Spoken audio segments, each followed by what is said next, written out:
Assalamualaikum warahmatullahi wabarakatuh. Ada satu kisah yang sangat menarik terkait seorang sahabat Rasulullah sekaligus menantu Rasulullah, yaitu sahabat Utsman bin Affan. Ia dicatat dalam literatur dan sejarah pernah menyumbangkan banyak hartanya di masa awal dakwah Islam. Yang paling diingat dan selalu dikenang banyak orang adalah sumbangannya ketika perang Tabuk. Ketika itu Utsman merelakan 950 ekor unta dan 50 ekor kuda serta uang tunai sebesar 1000 dinar untuk dipakai kaum muslimin. Bayangkan saja berapa banyak jumlahnya jika dibandingkan dengan harga saat ini. Selain itu, Utsman juga pernah menyumbang pada saat terjadi kelaparan di masa pemerintahan Abu Bakar As-Siddiq. Utsman menyumbangkan 500 ton gandum untuk rakyat Hijaz. Luar biasa. Dan ada satu kisah unik yang berkait dengan sumur. Yang sumur itu ada di Madinah Al-Munawwarah. Sumur ini adalah sumur milik seorang Yahudi. Yahudi yang pelit, Yahudi yang tidak berkompromi.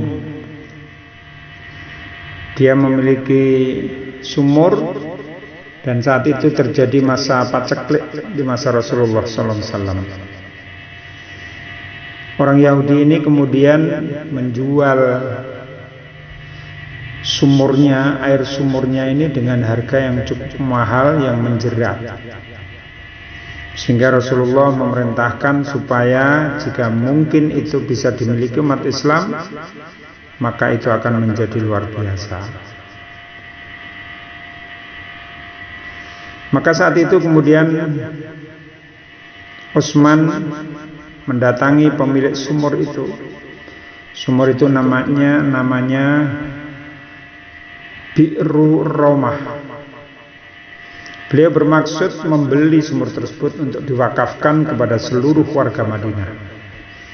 Sayangnya ternyata negosiasi dengan si Yahudi tidak berjalan mulus, bahkan beberapa kali berakhir dengan deadlock karena kebakhilannya si Yahudi. Hanya mau melepas sumurnya dengan harga yang cukup mahal dan tidak masuk akal.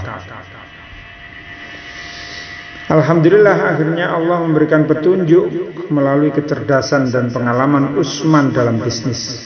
Disinilah kecerdasan dan strategi Utsman bin Affan benar-benar terbukti brilian.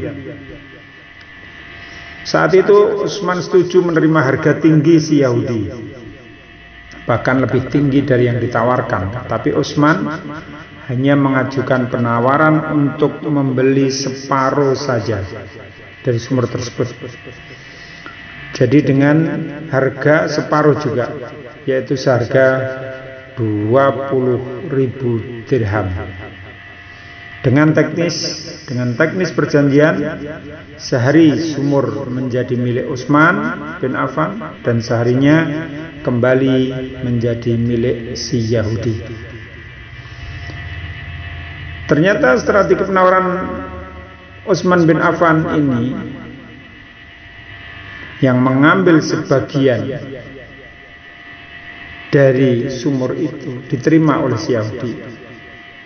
Maka sejak saat itu juga hari pertama Utsman menjadi kebagian untuk milik sumur itu, kemudian besoknya tidak. Maka saat itu juga Utsman bin Affan mengumumkan kepada seluruh masyarakat muslim penduduk Madinah silahkan untuk menggunakan sumur itu, tetapi hari ini ya, ambillah hari ini untuk kebutuhan 2 hari, karena besok sumur itu milik si Yahudi. Ternyata strategi ini luar biasa. Pada hari kedua yang seharusnya milik si Yahudi, semua orang-orang Islam tidak ada yang membeli. Karena apa? Karena sudah memiliki air yang diambil pada hari kemarin. Begitu seterusnya. Akhirnya si Yahudi ini tidak mendapat penghasilan. Maka pada akhirnya Utsman kemudian ditawari kembali oleh si Yahudi untuk membeli seluruhnya sumur itu. Luar biasa. Seharusnya Utsman bisa menawar ya. Tetapi tampaknya dia lebih bermurah hati kepada Yahudi itu, dan harga separuhnya itu juga tetap dibayar dengan 20.000 dirham. Luar biasa. Hari ini sumur itu terus berkembang, bahkan di sekeliling sumur itu kemudian juga tumbuh pohon. Sekarang ada sekitar 1.550 pohon kurma yang terus menghasilkan.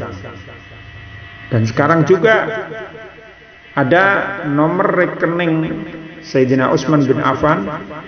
Bahkan ya, di masa kekhalifahan Turki Utsmani, semua harta Utsman ini diadministrasikan, dan kemudian ketika terjadi pergantian di masa pemerintahan Saudi Arabia juga terus berkembang.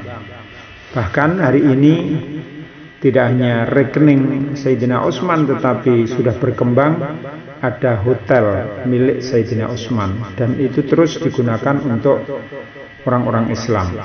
Ini luar biasa. Satu kisah yang menginspirasi kita.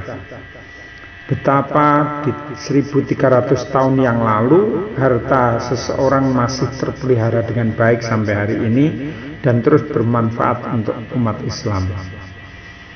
Kita bisa mencontoh misalnya sebenarnya, kalau ada wakaf-wakaf besar milik umat Islam di Indonesia yang dulu mungkin wakaf, itu seharusnya bisa tertangani dengan baik.